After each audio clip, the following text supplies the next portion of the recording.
Жил-был мальчик по имени Андрей. У него было очень много интересных игрушек.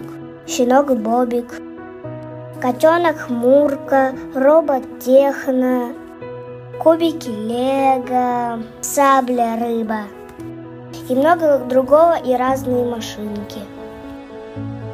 А Андрей никогда не заботился о своих любимых игрушках. А когда мальчик уснул, все его игрушки ожили. Они решили спрятаться под стол и договариваться там.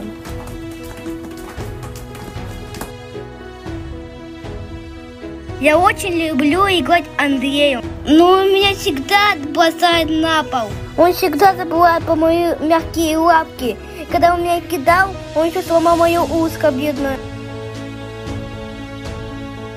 Я тоже люблю с ним играть и ласкаться.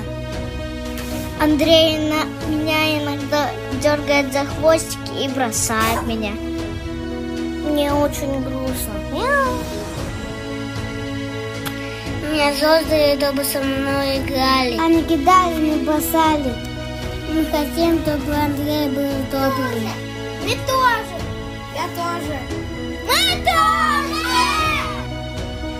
И прошло несколько дней, и мальчик заметил, что его игрушки какие-то стали грустные.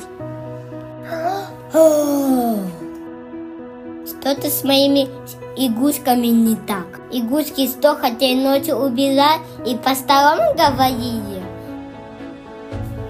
Игрушки, пожалуйста, простите, я больше так не буду никогда в моей жизни.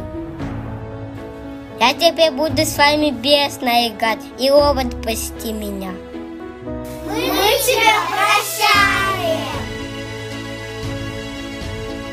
С тех пор его игрушки были счастливы, потому что у них появился настоящий лучший друг.